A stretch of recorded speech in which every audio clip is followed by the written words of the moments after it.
Ruth, thank you for coming to talk to us, and welcome back to Bramall, a place that holds fond childhood memories for you.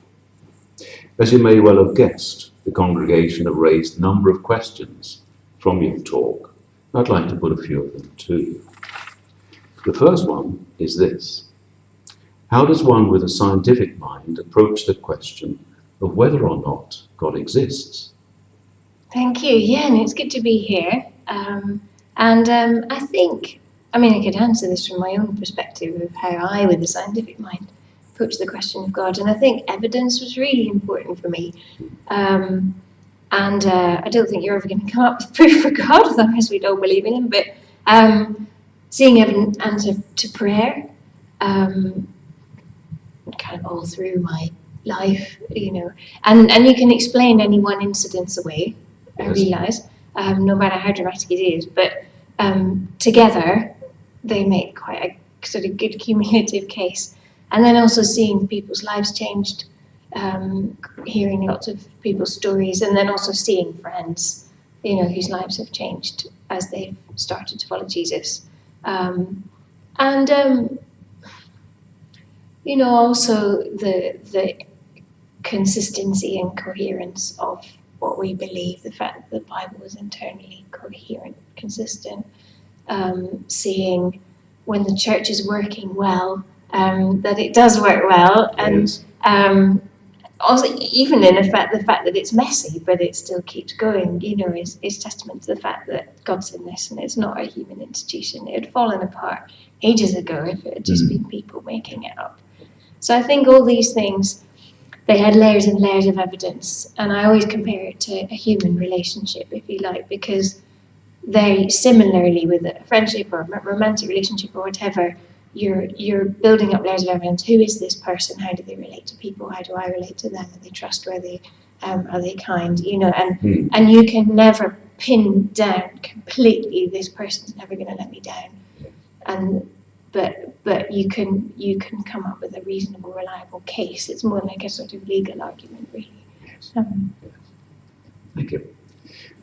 The second one is this: when you pray, do you ask for things that seemingly go against science? Yes, and I like the word seemingly, I think, because it's very carefully put. I think science is our understanding of the way the world works as we understand it now, and that's always developing. So, I wouldn't pin down God to any our particular understanding, because it's his world, and also he can do what he likes. I think I have to obey the laws of physics, otherwise I'll die. Yes. But God is God, and I think clearly you read the Bible and you see, as I said, what's happened in the church. God can choose to do something for the sake of his relationship with us, particularly the resurrection of his son Jesus from the dead. Yes. He can do extraordinary things. Yes. If he chooses, it's up to him. Yeah. That's right. And our final one for you is this: as our understanding of science progresses, evolution for example, does your view of God change? Yeah, it's interesting, and evolution's a controversial one for Christians as well, and I realised that some people are quite happy with the idea that God created slowly, and others choose to believe something else, but we all believe that God created. I'm fine with this sort of long, slow progression of God's creation, and I think my understanding of God, science has complemented what I've learned as I follow him and as I read the Bible and as I interact with other Christians. I think very naturally my understanding of him deepens in all sorts of ways.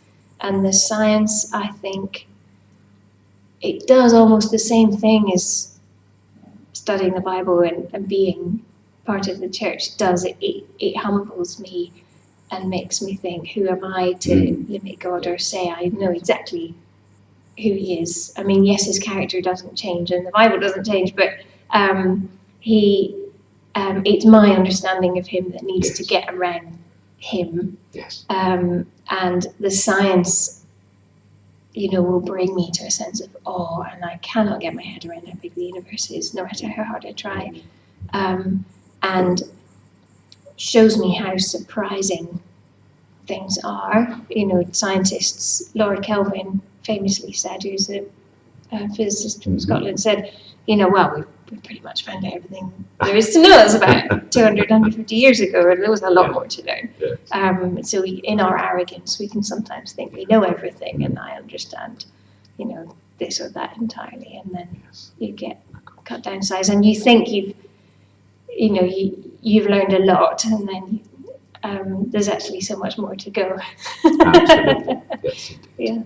Yeah. Well, thank you very much, Ruth. Thank you.